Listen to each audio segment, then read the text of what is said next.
But where were or are the mines of Ophir? They are like the Garden of Eden in that the spect. Nobody really knows.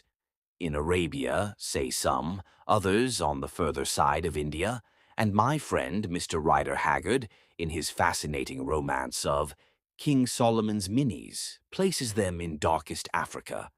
One thing, however, we do know about the site of Ophir, and that is that it took King Solomon's ships 3 years to get there.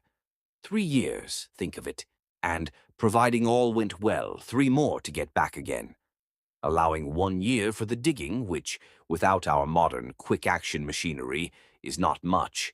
Solomon had to wait 7 ortal years for a single shipment. That would be only about 5 shipments in the 40 years. They must have been big ones.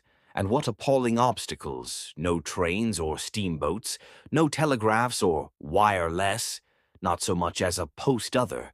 Travelers' tales were the sole source of news, and the seas were thick with the worst sort of pirates, a mine 3 years away.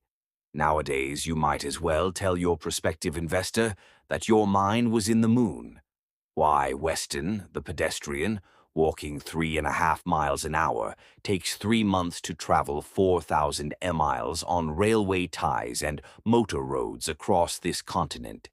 At that rate, to circumambulate the entire globe would consume 18 months, and 18 months is only half the time Solomon needed to reach the mines of Ophir. Now, suppose a promoter, the most eloquent one alive, got in touch with the most reckless of all possible investors and suggested to him the development of a mine twice as far away as all round the world afoot. Would a committee of alienists be required to sit on such a case? HE would be voted to a padded cell by popular acclamation. But are you able to conceive of an investor agreeing to such a proposition? You don't have to conceive of it, for none such exists.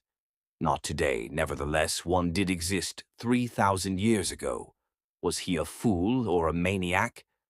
Not exactly.